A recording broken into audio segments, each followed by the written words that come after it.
So my purpose for this section is to increase your awareness and the application of what we call real-time strategic change. The way that I'm going to do it in terms of an agenda, a process, is I'm going to give you a short course in what is real-time strategic change. I have a couple of stories that I'm going to tell you, and then you'll get a chance for each story to see how you can apply it and make sense of it yourselves through some short conversations at the table. So, what is real-time strategic change? Fundamentally, it's a principle-based approach to creating your preferred future faster and more sustainably. So these fixed principles, which are solid as a rock, create a lot of flexibility in terms of the process that you use. So one of the things we talk about with RTSC is that it plays well with others. Any work that you are doing, you can put this lens of the RTSC principles on it, and you will achieve whatever your preferred future is faster, and it will be more sustainable. So, what are these principles? There are 6 of them, and you'll note they are actually defined as polarities. I met Barry 18 years ago. It took about 8 or 9 years till I actually got it and adapted the principles to be able to be defined as polarities, which now means we can also assess them. So, the first one talks about making reality a key driver. Often people will say, of course, but from an RTSC standpoint, we say as much of the messy reality as we can get our arms around. And we do that by leveraging this polarity of knowing what's going on inside our organization and what's going on outside. Our culture, our process, our systems, our competitors, the marketplace. And what that enables us to do is take informed decisions and strategic actions. The next one, engaging and including, and I'll ask you to sort of pay attention because I'm going to ask you to see these in the story. Engaging and including, often I came from a world where we did large group work. And so when I would show up, people would say, the participation guy. And after I got clearer about the polarities, I would say, sometimes. Because sometimes the most engaging thing you can do is be directive. And so leveraging this polarity around direction and participation is a key element. And again, smart choices and more commitment. So you get better answers. People talk about buy-in, and from an RTSC standpoint, we never do, because buy-in connotes a selling. And so what people need to do is, in fact, engage for the right reasons, which is it'll make a difference for them. Next, we have creating community. And creating community, M. Scott Peck said at one point, in and through community lies the salvation of the world. So creating community is about me being able to do my best as a part and us being able to do our best as a whole. And when we both win, when we both reach our full potential, that's in fact when you have a picture of what's possible.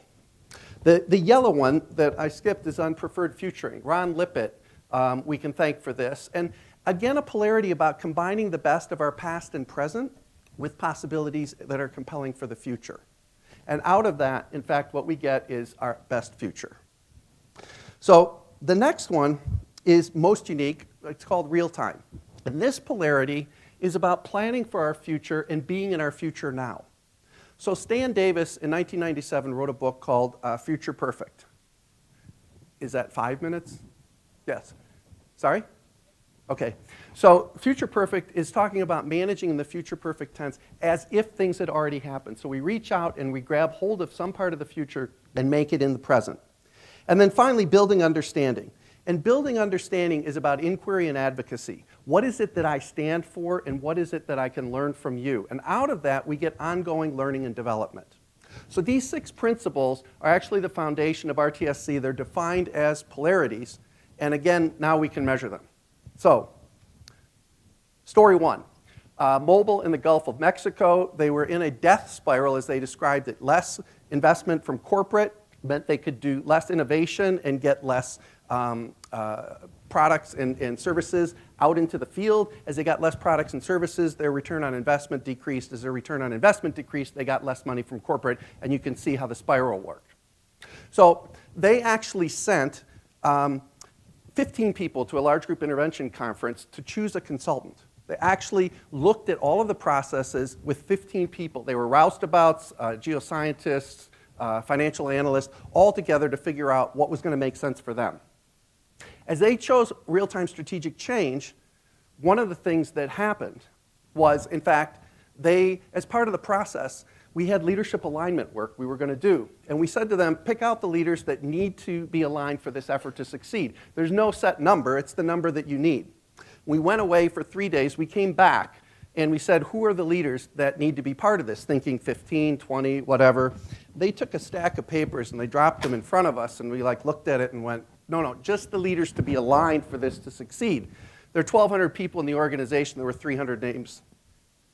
They said, you said the ones that need to be aligned. And we said, well, yeah, I mean, we were talking about the leadership. And they said, yeah, we are. You're not listening to us. So we had an event for 300 people around leadership alignment. The other thing that we did is that there was 1,000 people on the floor of the Superdome for 3 days, interactive working session, agreeing on 10 actions to save their business. They left skeletal crews on the oil wells and in the Gulf of Mexico, and these people made decisions about what was going to make sense for them. There were issues, 125 tables. When 2 tables had an issue with each other in terms of what an answer was, we said, go take it outside and bring it back, and then have a conversation with the whole. Guy Leffler was another consultant working on this. He said it was the first time he'd ever seen a system talk to itself. And in a 2.5-hour consensus dialogue with 1,000 people, they arrived at these 10 actions. What came out of this? A $750 million business, 18 months, had a $180 million turnaround to the bottom line. They launched a new business in selling and sharing services with Slack Resources, which was $20 million in terms of new business. They became the shining example within mobile of what it looked like to get a good return on investment. It went from 3 to 18% in that 18 months. So now my request of you is to turn in for 1 minute and talk about, given the story I just told, where did you see any of these principles showing up? And then we'll do a quick 2-minute check-in and see which ones you identify. Okay? See what you find.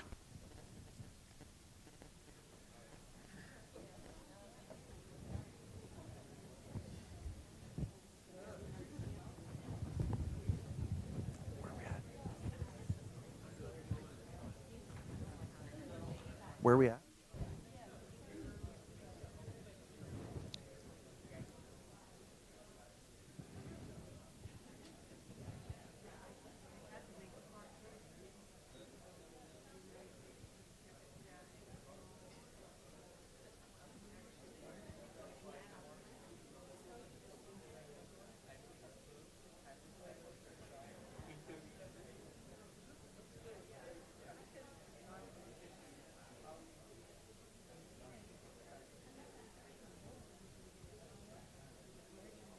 It's not a minute yet? I think it is.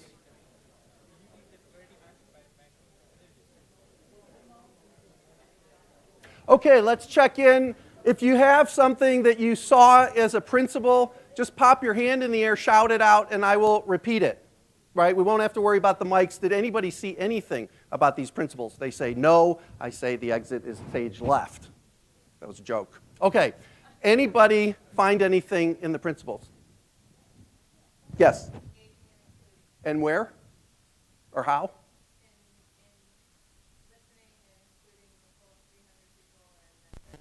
And 1,000 people. Great. Okay, good. What else?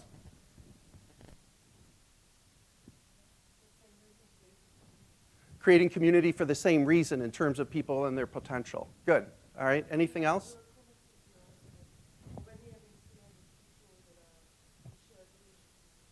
So 300 people in shared leadership positions was another piece of that community.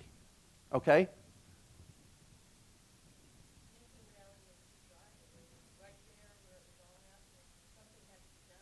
Right, right. So that whole reality about what was happening outside the organization and then what their response was in terms of performance inside. Good. Anybody else? We'll take a couple more and I'll watch for our timing. Yeah.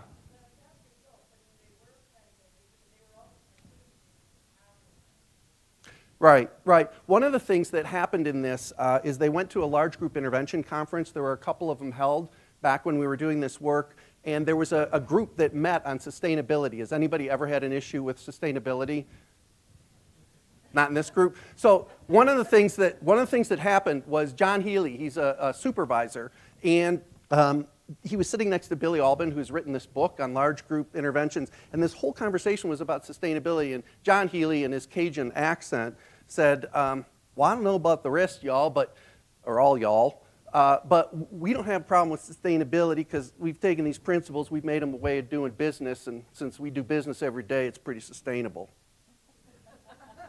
So one of the things is that you tie these principles to work. There's lofty visions as one polarity, and then there's a daily work of how it gets done. And RTSC works on both of those poles. Anything else? One last one?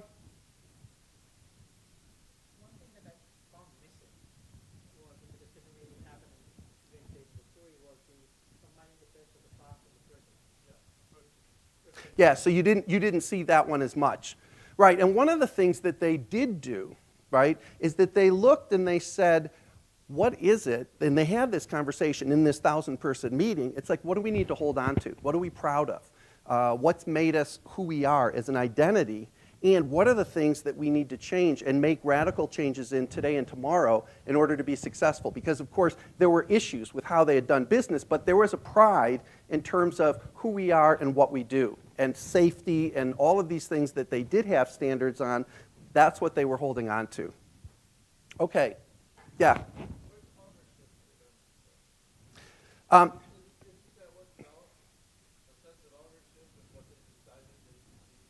Right, so in terms of engaging and including, one of the greater purpose talks about commitment and better answers.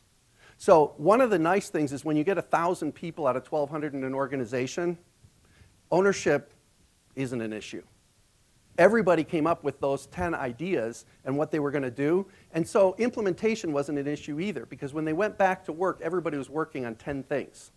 So the ownership, when you engage people at that level, becomes a given. It's Stuart Kaufman talks about getting order for free in the world, and you get commitment for free with RTSC. That answer your question?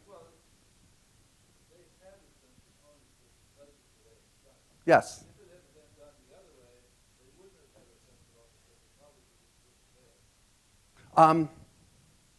Probably.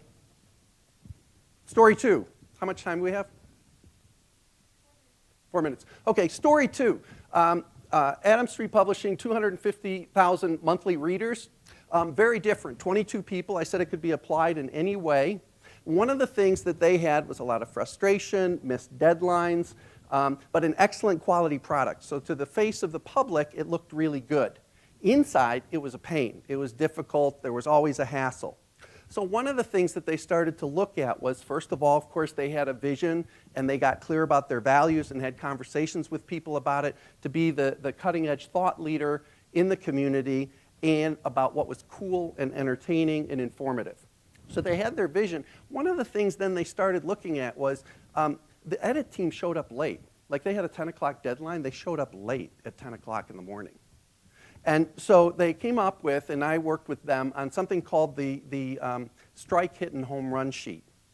And so it's a very basic thing, right? It's like when you don't do what you're supposed to do, you get a strike. When you do what you are supposed to do, you get a hit. And when you do above and beyond, you get a home run. So coming in at 10:01 was a strike. Very basic. I mean, we're talking about daily work. The other thing that happened then was people complained. I mean, I remember this meeting. There's one woman who's like, I feel like we're getting babysat.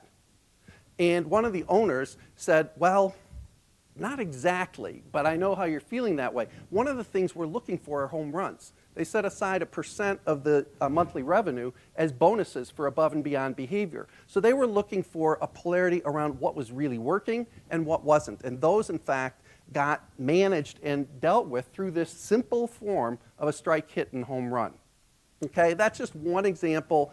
The other thing I would say about it is that as they moved forward, they started to say, well, we'll have an advanced planning meeting. They'd never done this before. They looked 6 months down the line about what were the upcoming issues, how could advertising and production and edit, how could they all work together on this? Again, it was something that just came from the system. So as you think about RTSC, it is very focused on organizational expertise and wisdom, and consultant expertise and wisdom.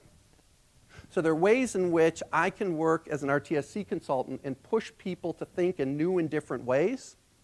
And like I told you with the mobile group with 300 leaders, the system can push and think for the consultant in different ways.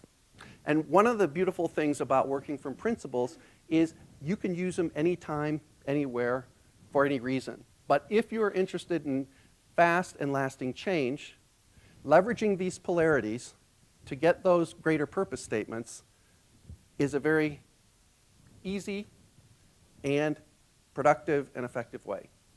Thank you.